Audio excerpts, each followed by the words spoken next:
Alright, so we have the 2020 Game Awards nominees. So before I get into my frustration with this list, first have to preface by saying that I don't know how much stock we should really put into these kind of award shows, and that goes for any type of category. It doesn't matter if it's games or movies or whatever. I think a lot of people are tired of award shows because if they get it right, then that's fine. But when they get it wrong, then it's like, why should we trust this? And I really don't trust, even though I consider myself a video game critic, that's why I'm more or less interested, and I think we're all interested in the opinions of others and other gamers, but I really don't trust the so-called mainstream, the so-called critics. I really don't think they know anything about games, and I don't know who they are. I don't know why they are the ones that pick for this, but also the fans get to vote. So I'm going to show you, we're going to go through the list and I'm going to show you what I'm going to pick. Now, there are a lot of different categories, some of them meaningful, some of them not so meaningful at all. I don't think anyone really cares that much about esports and all of that. Don't even know who those people are.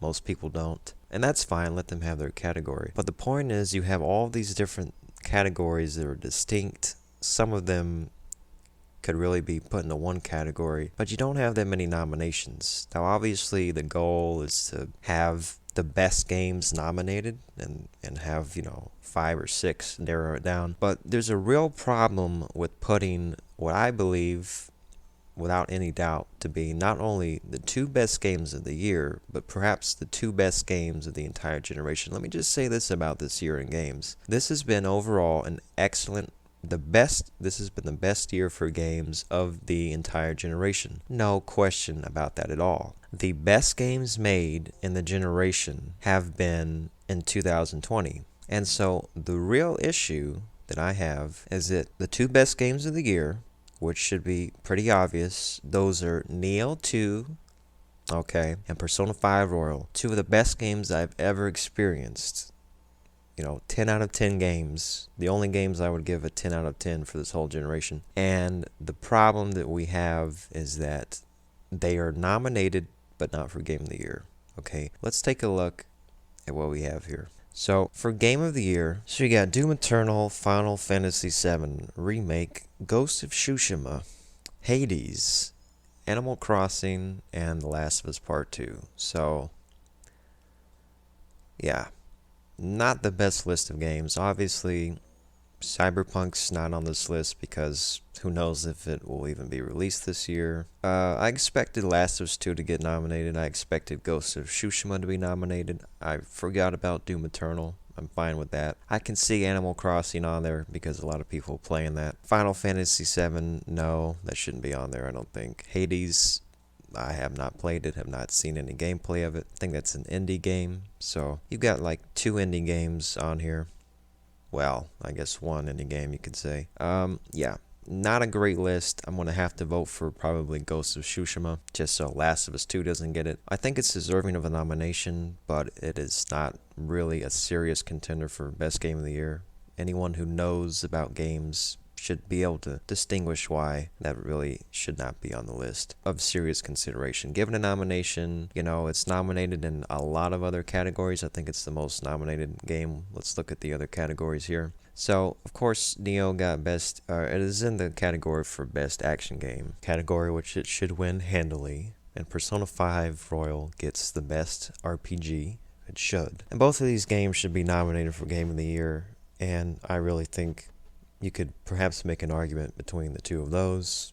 Since they aren't nominated, my prediction would be that Animal Crossing wins because of the popularity and, pretty much not everyone played the game, but a whole wide variety of people played. Kids, parents, and in between. So, with the popularity of that game, I think that it will probably win. My vote would be for Ghost of Tsushima personally, even though I don't think that really is the best game of the year. Out of the selected games, I would go with that.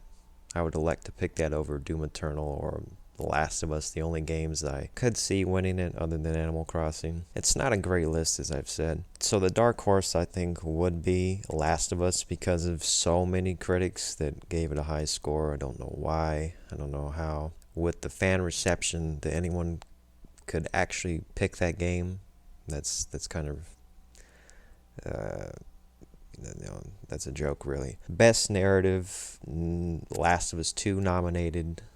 Ghost of Tsushima nominated. Definitely wouldn't pick Ghost of Tsushima for best narrative. Hades, Final Fantasy. Again, I don't know why the best games are not on this list. Best art direction would definitely go to Ghost of Tsushima. Best music, again, not the best choices. You already know what I think should be on the list. So yeah, a lot of categories. Best performance, I probably would give it to Ashley Johnson, even though I have a lot of problems with the game. I think she gave a good performance. And also the actor that played Jin Sakai, I think he could get the nomination as well. Probably a lot of people missing for that too. So I'll pretty much show what I'm gonna vote for, and I'm disappointed with this year's nominations. I don't think this was a good year. I think it was a great year for games, but not a good year for Game Awards. It seems like. So I don't know. It comes out the same day as Cyberpunk. I don't know who's gonna be watching it this year, but they need to do better.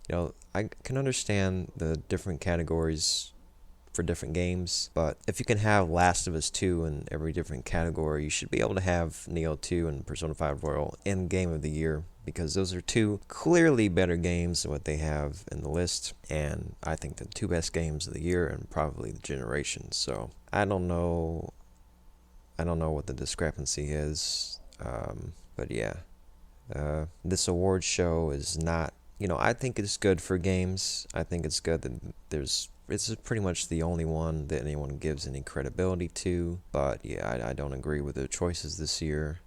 But overall, I do think it's good for games. At best, it's kind of like a preview for new games that are going to be out. But they're missing several of the best games that really should be celebrated, and the fact that they're getting a lesser category only in their genre, to me, makes no sense. The best game in the genre should also be considered as one of the best games. So